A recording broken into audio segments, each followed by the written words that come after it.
Ahoy, hey, for the grateful beside us, a warm inside, lots of rolling. Yeah, what it was like, it was just pure hell for me, and I don't want to ever go back to it, and I can't. And, no, what happened, I'd been around Alcoholics Anonymous for 11 years. I came in 1989, and I came to Alcoholics Anonymous, and I was sober for 3 months, and I picked up a drink. Ended up smashing my mother's house up like fights, and I went off alone. Then they were away at the time, and then I had a 7-year sobriety, and I never had a drink of alcohol for 7 years. At that stage, I knew I had a problem with the booze, and but I swapped the witch for the bitch. I've swapped for other stuff that I never ever really took. And why I say that is because at the end of these 11 years, I went back out there after that 7 years to 3 years. And then I came back for over a week off 12 months.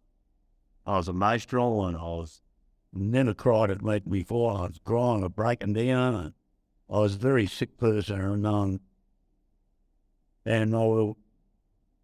think it was a week off.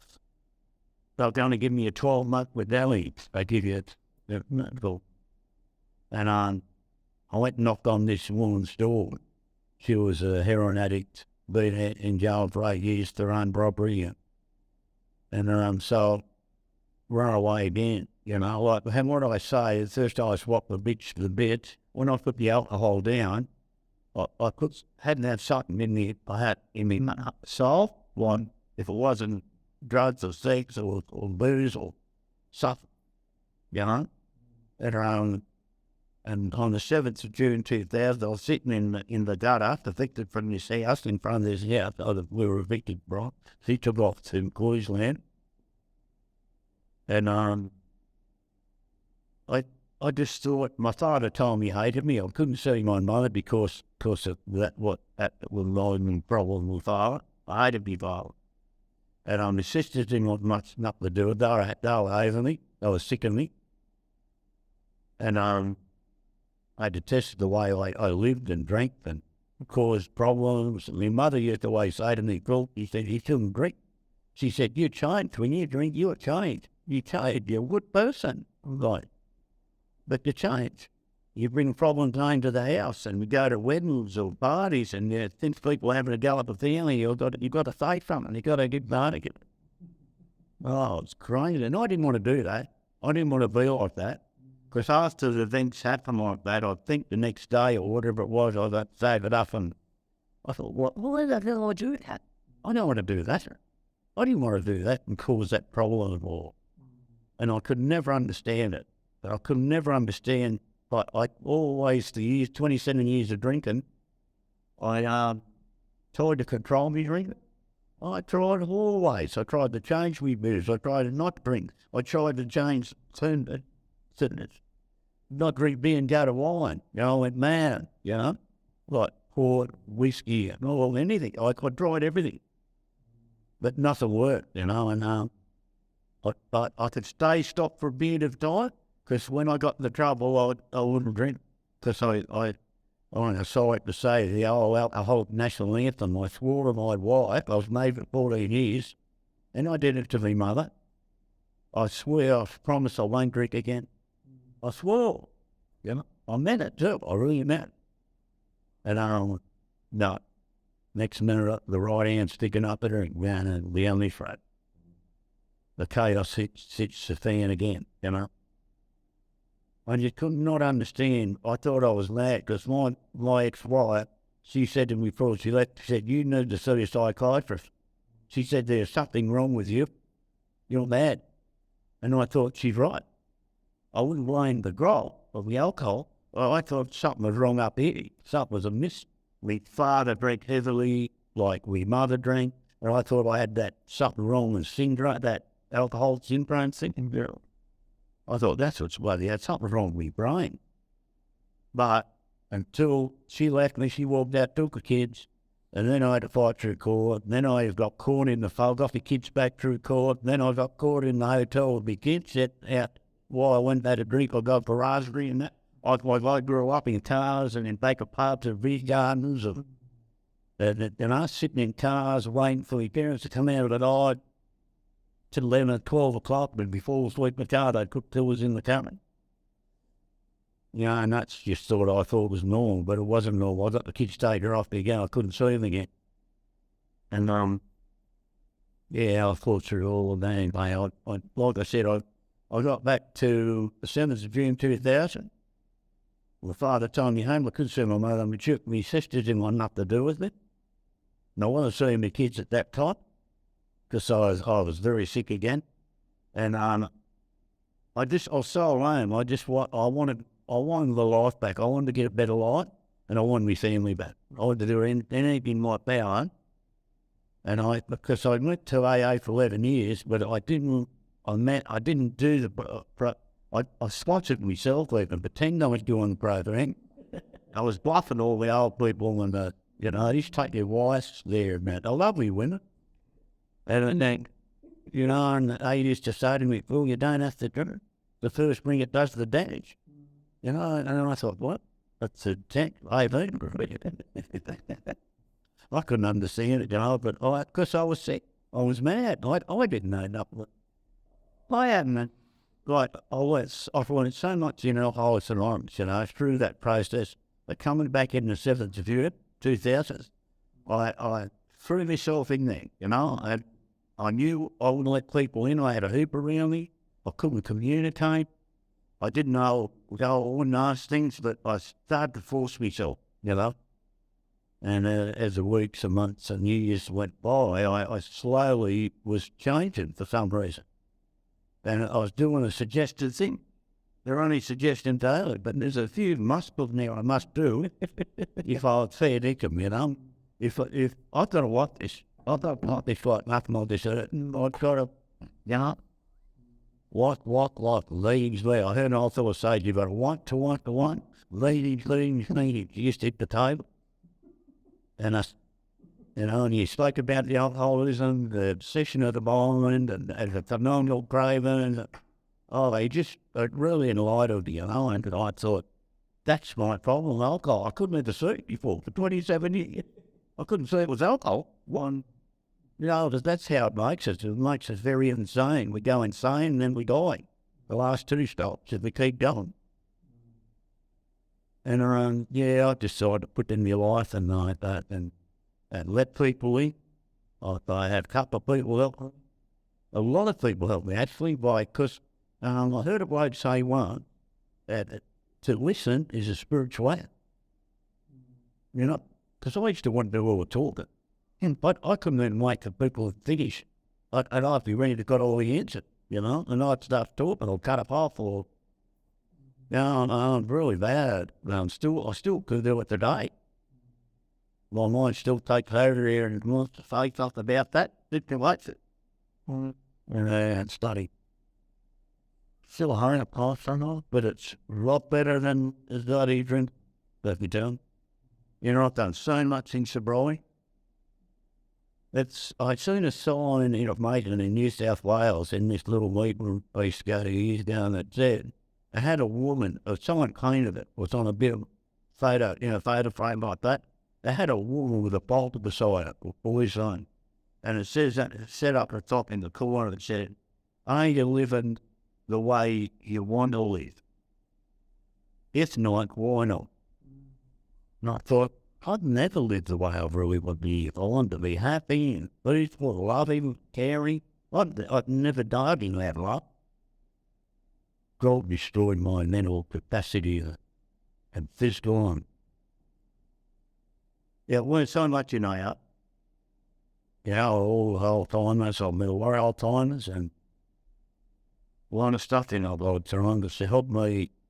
I left school real early, but I reckon I've learned more in AA than I ever learned in my life about living and caring and compassion and serenity. I never ever heard these words in a pub. I was sitting out the bush with a stum drink of wine and wait till it, hung out. Yeah, and I did like the Word of God. I wrestled with that. I dissected. I had all these books to try it. And an old mate was helping me. He said, look, give her that book, give her that, take a big book, take the Goblin Soul. And he said, get a dictionary. Or he said, just leave of that. Go along, sit here, go to meeting. There are. We must grow, or if we stagnate, we'll die. I'm inside now. We said they're numbered for a reason, the steps. That's why they're numbered. He said, you do them one before the other. And good, decent stride, not fast and not slow. I think sometimes we could do these steps too quick. I've heard them say Bill used to get them up there and get them on their knees straight away and do the third step and then, and go through. But I think we can do in the 12 steps being quick sometimes. The some quick way, haven't got the capacity yet. Because our fella told me once, he said we get physically well quick. He said I used to say, don't get over thirsty, over hungry or over tired.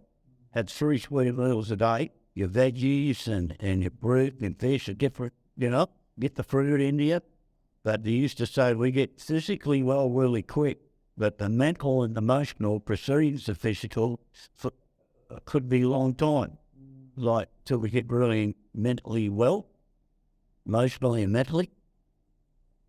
And I always hung under these things because I knew I was bloody mad. And the mind wants to tell me that I'm okay. It's weird, isn't it? Like how it tells us what we can do. You can have it, go to sleep, bath, yeah, and that's that dessert heart. It's in there, and I must remember it is these, and I've got it. And I can't drink, doesn't know what, total accident. Because I hadn't let it now, like it's nearly 22 years of it. Well, I'll be 23 in June. But it doesn't go by year. We don't do yardsticks or musics but I can see from where I've come how it works. I can only do that for myself. I can try and tell other people and give it away that it'll work. But it's a pretty good life, And I've had to learn to slow down and do things, in a good stride, not rushed and tear and anxiety and worry. That's how I used to be in early sobriety, And now I try not to rush or anything because it throws our mind mentally. But I don't like it. And anyway, we had a bit of a rush around the night, and we had some tea on. We wanted to leave at 6, but we didn't. We didn't leave till 6:30. We ordered on the line fish and chips, and went into fish and chips, and we only had 5 minutes to digest. Those things we do to ourselves, And it's silly where we go. I remember listening to a Father John Doe. I used to have tapes when I first came in, tapes, little recording tape. And Father John Doe, and he used to talk about when you're going anywhere, always give yourself a half an hour, get ready a half an hour early. Get ready, you've got to drive an hour, give yourself another half an hour. So and I know what he meant now. He said, it takes that anxiety away, right? There, worry. Yeah. And it's a good life because we can feel real. I've never ever sat in a moment in me drinking, in the moment, and feel my mind empty and feel real good. So life's bloody good.